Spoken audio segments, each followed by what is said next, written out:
Hello, my name's Gav Cross, and I'm a storyteller, and it's the best job in the world. I like to read stories. I like to make stories up. I like to be told stories, and I'll be telling you a story. And I like to find stories. Now, Tales from Tate have asked me to look at their collection, and my goodness, they've got a lot of art in their galleries and on their websites, and see if I can find stories, see if I can be inspired by the art. And I have been looking at Quartered Meteor by Lynda Benglis. I love meteors. Have a look at it. Look at it, that lump of iron, all those soft shapes, but solid metal. And this, to me, looks like just part of it. Doesn't it look like that the whole gallery has been built around this massive, mysterious meteors? Have you ever seen a meteor? Have you ever seen a meteor as it crashes into the earth? You might have done. We call them shooting stars because that's what they are. Small pieces, big pieces of rock that crash into the atmosphere and light up with a tail. Shooting stars. Now, they're quite regular. And there are times of the year when you'll see more shooting stars than usual. August is a good month. The Perseids, and that's when I saw a meteor I'd like to tell you about before I tell you my story, because this one, and I wouldn't tell you any fibs, this one was so big that I heard it. Space rock, that's what meteors are. They are as old as the solar system. Or perhaps they've been left behind from the tails of comets. That's right, a comet. Now, the closer it gets to the sun, it lights up and makes that tail of rock and ice. And once it's gone on its sometimes very long journey, that tail sits there. And we on the Earth pass through it.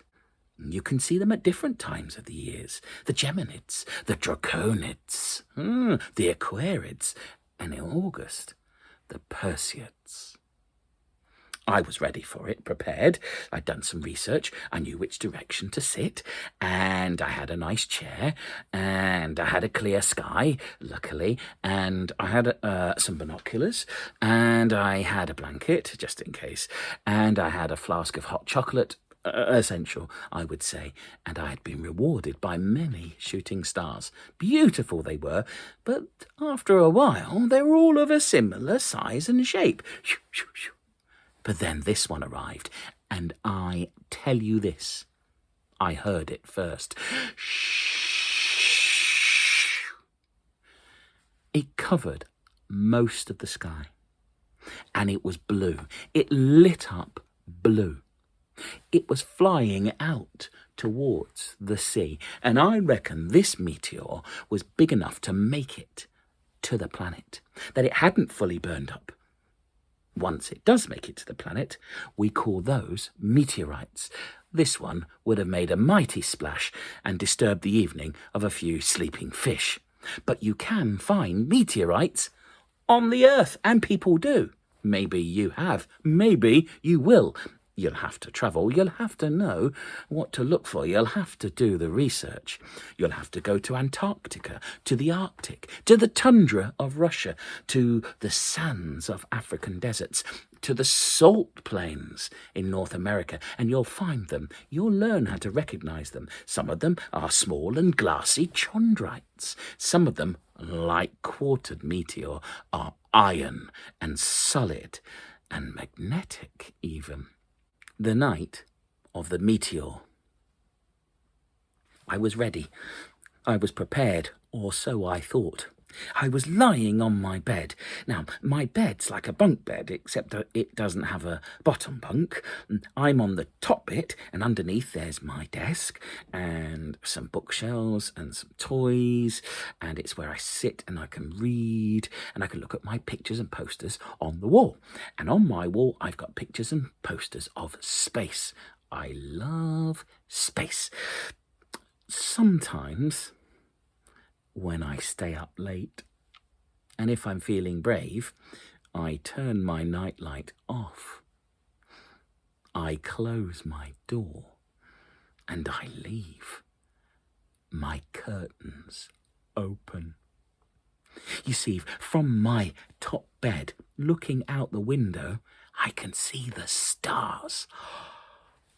My bedroom looks out over the back of the house, which looks out over the park. No street lights.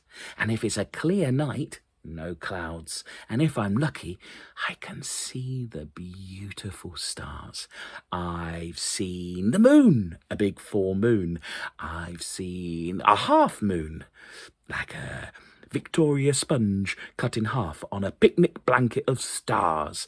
I've seen the crescent moon, the tiniest slither of bright moonlight. That's my favourite. It's not just the moon. I can see constellations. My favourite, and one that I saw that night, was Ursa Major, the great big bear, the Big Dipper.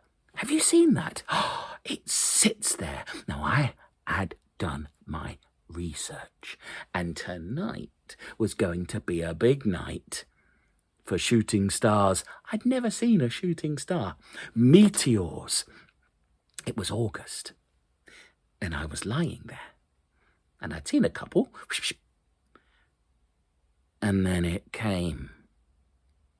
A great, big, green streak of light. Whoosh! A meteor so big, so bright, it was almost as if it was coming straight at my house. And at exactly the same time, there was a mighty wail from downstairs in the house. A shriek, a cry. I looked away from the window, and by the time I looked back, it had gone. I couldn't stop listening to the clamour and the shouts and the cries from downstairs, from my mum, from my dad, and a voice I didn't recognise. I pulled the blanket up and I hid. Every now and again I heard the cries, I heard the shouts, I heard the clamour and the crashing and the bashing. I'm pretty sure it went on for quite some time, but I couldn't move. I was frozen. I couldn't stop thinking about the meteor. It must have landed close. Perhaps I could go out and find it. Perhaps this was the cause of the commotion and the calamity and the noise, but I didn't move. I tucked in under my duvet, and I hid, and I must have fallen asleep. I don't know how long I was awake for, but I fell asleep, and I was woken, and it was still early. It wasn't fully light, by the sounds of footsteps coming towards my bedroom. Now, they sounded like my dad's footsteps in his slippers, coming up the stairs, coming closer and closer, and the door opened. And stood there was my dad. But he looked different. His eyes were big and round and red. His face was red, and fixed was a grin. A grin like I've never seen before. A grin like a great big upturned overripe banana. "It's time, my boy," he said to me. "It's time for you to meet them." He held his hand out towards me. I had to. I climbed down, and I stood there, and I took his hand, and it was hot and sweaty. Something was going on. I thought I should mention the meteor, and maybe he'd heard it, maybe he'd even seen it, but it didn't seem the right thing. We walked across the landing and down the stairs. All the while, my dad's big, round, tired eyes and his great big grin looked down at me. I stood at the doorway, the living room. I couldn't quite see in, but I could see it was messed up. I could see there was all over the place, moved around, and I could hear it. I walked in and I saw it. Bright red face, scrunched up and wrinkly. Fists balled up and tight. It was not like the pictures. Not like the pictures at all. The skin, it was flakier than I imagined. I didn't want to go close, but I felt something drawing me in. I felt something in my chest. It was getting warmer. Come closer. That was my mum's voice. Of course, my mum was there. She looked exhausted. Come closer. So I stepped closer, and then I felt the power. I was light on my feet. I was wobbling. I knew this night would change everything. I knew the night of the meteor would change our family and me forever. I knew I'd never been the same again. As I filled up with love. Come closer, my darling, and meet your new sister.